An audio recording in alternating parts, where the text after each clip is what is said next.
ഈ EU ട്രേഡുമായിട്ട് ബന്ധപ്പെട്ട് നമുക്ക് എന്തൊക്കെ ഗുണങ്ങളുണ്ടാവും?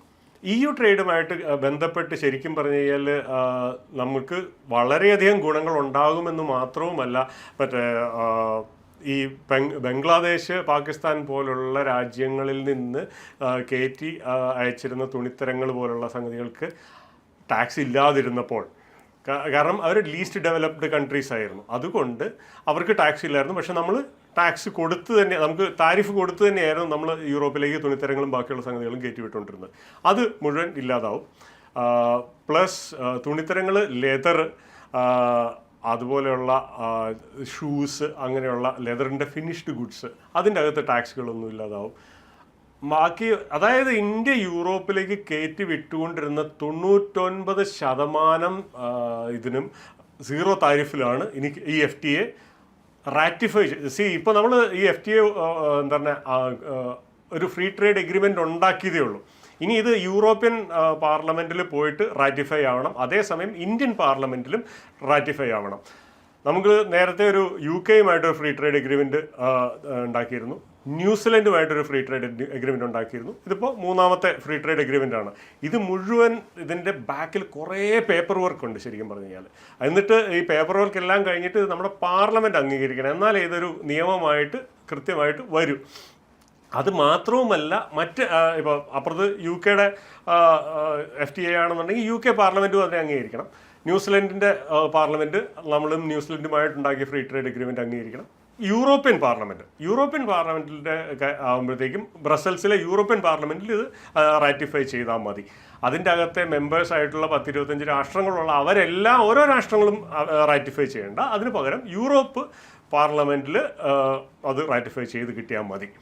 അങ്ങനെ ഒരു ഗുണം യൂറോപ്പിൻ്റെ കാര്യത്തിലുണ്ട്. അതുകൊണ്ട് തന്നെ എന്താ പറയുക, ശരിക്കും പറഞ്ഞാൽ ബാക്കിയുള്ള ഓരോ രാജ്യങ്ങളിലോട്ട് നമ്മൾ പോകേണ്ട, അങ്ങനെ ഒരു വലിയൊരു ഗുണമുണ്ട്. നമുക്ക് ഈ പറഞ്ഞ പോലെ 2 ബില്യൺ ജനങ്ങൾ, അതായത് 1.4 ബില്യൺ ഇന്ത്യയിലും ബാക്കി ഏകദേശം 0.6 ബില്യൺ യൂറോപ്പിലും ഉണ്ടെന്ന് ഉള്ള ഒരു കൺവെൻഷനിലാണ് നമ്മൾ പറയുന്നത്. യൂർസുല വോൺ ഡെർ ലെയനാണ് ആദ്യം പറഞ്ഞത് 2 ബില്യൺ ജനങ്ങളുടെ എന്താ പറയുക ഫ്രീ ട്രേഡ് എഗ്രിമെൻ്റ് ആണ് ഇത് എന്നുള്ളത്. മാത്രവുമല്ല, ഇപ്പോൾ യൂറോപ്പിൽ നിന്ന് ഇന്ത്യയിലേക്ക് വരുന്ന കാറുകൾ, അവിടെ നിന്ന് ഇമ്പോർട്ട് ചെയ്യുന്ന കാറുകൾക്ക് 110% നമ്മുടെ താരിഫ്. അത് കുറച്ച് 10% വരും. അപ്പം BMW, ബെൻസ്, വോക്സ് വാഗൺ, അങ്ങനെയുള്ള അറിയാമല്ലോ, പോർഷ്, അങ്ങനെയുള്ള എല്ലാ കാറുകൾക്കും ആ ഒരു ലെവലിലോട്ട് എന്താ പറയുക താരിഫ് കുറച്ച് കൊണ്ടുവരും. അതുപോലെ തന്നെ ഇന്ത്യയിൽ നിന്ന് നമുക്ക് യൂറോപ്പിലേക്കുള്ള IT പോലുള്ള സെക്ടറുകളിൽ വിസ കുറച്ചുകൂടി പെട്ടെന്ന്, അതായത് പുതിയ ഒരു വിസ കാറ്റഗറി തന്നെ വരും. സ്കിൽഡ് ബിസിനസ് വിസ എന്ന ഒരു കാറ്റഗറിയിൽ, ഒരു സ്കിൽഡ് ബിസിനസ് വിസ എന്ന കാറ്റഗറിയിൽ ഒരു പുതിയ വിസ തന്നെ ഉണ്ടായി വരികയും, വിസ കാറ്റഗറി തന്നെ ഉണ്ടാവുകയും, ആ ഒരു കാറ്റഗറിയിൽ നമുക്ക് ഈ പറഞ്ഞ എല്ലാ രാജ്യങ്ങളിലേക്കും, കാരണം ഇപ്പോൾ ഒരു യൂറോപ്പിലേക്ക് ഒരു വർക്ക് വിസയൊക്കെ കിട്ടുക എന്ന് പറയുന്നത് കുറച്ച് പണിയാണ്. ഒരു 5-6 മാസമൊക്കെ വെയിറ്റ് ചെയ്യേണ്ട ഒരവസ്ഥയൊക്കെ ഉണ്ട്. അപ്പോൾ ആ ഒരു ഗ്യാപ്പ് ശരിക്കും പറഞ്ഞാൽ കുറച്ചിട്ട് പെട്ടെന്ന് പോകാനും, ചെറിയ ചെറിയ യാത്രകൾ പെട്ടെന്ന് നടത്താനും, അതേസമയം വർക്ക് പെർമിറ്റുകൾ പെട്ടെന്ന് കിട്ടാനും ഒക്കെ ഉള്ളൊരു അവസ്ഥ കുറച്ചുകൂടി ഉണ്ടാകും. നമ്മുടെ IT സെക്ടറിന് ഇതൊരു വലിയൊരു ബൂസ്റ്റാണ്. നമ്മുടെ ഈ പറഞ്ഞ പോലെ മാനുഫാക്ചറിങ് സെക്ടറിന് ഇത് വലിയൊരു ബൂസ്റ്റാണ്. അതേസമയം ഇമ്പോർട്ട് ചെയ്യുന്ന, നമ്മൾ ഇങ്ങോട്ട് ഇമ്പോർട്ട് ചെയ്യുന്ന കാര്യങ്ങൾ, ഇപ്പോൾ ഒലിവ് ഓയിൽ ആയിക്കോട്ടെ, സ്പിരിറ്റ്സ് ആയിക്കോട്ടെ, സ്പിരിറ്റ് ആണെങ്കിലും ഘട്ടം ഘട്ടമായിട്ട് അതിൻ്റെ അകത്ത് താരിഫ് കുറച്ച് കൊണ്ടുവരുള്ളൂ. പക്ഷേ അത് കുറച്ച് കൊണ്ടുവരും. ഇത് രണ്ടിനും അതായത് ഇങ്ങോട്ട് ഇമ്പോർട്ട് ചെയ്യുന്ന കാറുകൾക്കായാലും സ്പിരിറ്റുകൾക്കായാലും ഏതാണ്ട് 5 വർഷം കൊണ്ട് ഈ സാധനം പടിപടിയായിട്ട് കുറച്ച് കൊണ്ടുവരുമെന്നാണ് പറഞ്ഞു കേട്ടത്. രണ്ടാമത്തെ വേറൊരു കാര്യം എന്ന് പറഞ്ഞാൽ, നമ്മൾ കയറ്റുമതി ചെയ്യുന്ന ഇത് യൂറോപ്പിലേക്ക് ഇത്ര നാളും കയറ്റുമതി ചെയ്തുകൊണ്ടിരുന്നത് ഫുള്ളി സീ റൂട്ടായിരുന്നു. അതായത് ഇവിടുന്ന് കപ്പൽ വഴി കംപ്ലീറ്റ് ആയിട്ട് പോവുക. അപ്പോൾ ഇപ്പോൾ വേറൊരു IMEC എന്ന് പറയുന്നത്, അതായത് India middle east European economic corridor എന്ന് പറഞ്ഞ് ഒരു ഇതും കൂടെ വരുന്നുണ്ട്.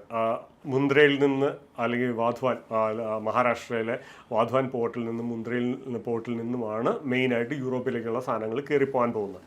മുന്ദ്രയിൽ നിന്ന് നേരെ ദുബായിൽ ചെന്ന് ഇറങ്ങുകയും അവിടെ നിന്ന് ഹൈഫ പോർട്ട് വരെ, അതായത് ദുബായ്, സൗദി, അങ്ങനെ ഇസ്രായേലിലെ ഹൈഫ പോർട്ട് വരെ ട്രെയിനിൽ പോവുകയും, പിന്നെ അവിടെ നിന്ന് ഹൈഫ പോർട്ടിൽ നിന്ന് പിന്നെയും ഈ സാധനം കപ്പൽ വഴി യൂറോപ്പിലേക്ക് എത്തിക്കാനും ഉള്ള ഒരു പ്ലാനിനെയാണ് നമ്മൾ ഈ ഐബെക് കോറിഡോർ എന്ന് പറയുന്നത്. ഐബെക് എന്ന് പറയുന്നത് India middle east Europe economic corridor. ആ ഒരു അത് കുറച്ചുകൂടി ഇതിനും മെമ്പർ കൺട്രീസ് ഉണ്ട്.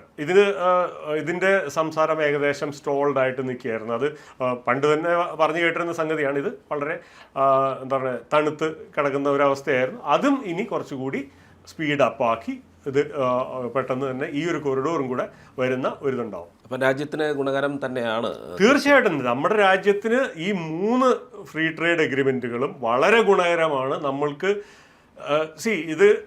ഇതിൻ്റെ ഒരു കുറച്ച് കൂടി കഴിഞ്ഞിട്ടുള്ളൊരു അവസ്ഥ എന്താണെന്ന് വെച്ച് കഴിഞ്ഞാൽ നമുക്ക് നമ്മുടെ സാധനങ്ങൾ ഈ പറഞ്ഞ പോലെ എക്സ്പോർട്ട് ക്വാളിറ്റി ഇതിലുണ്ടാക്കുമ്പോഴത്തേക്കും ഡൊമസ്റ്റിക്കലി ഉള്ള ക്വാളിറ്റിയുടെ ഇതും ഇൻക്രീസും കൂടെ ഉണ്ടാവും. കാരണം ഉണ്ടാക്കുന്ന സാധനങ്ങൾ എക്സ്പോർട്ട് ക്വാളിറ്റി ആണെന്നുണ്ടെങ്കിൽ ആ ഒരു ക്വാളിറ്റിയിൽ തന്നെ നമുക്ക് ലോക്കലി കൂടി സാധനങ്ങൾ കിട്ടുന്ന ഒരവസ്ഥ കൂടി ഉണ്ടാകുന്നത് നമുക്ക് കാണാൻ പറ്റും കുറച്ച് നാൾക്കുള്ളിൽ.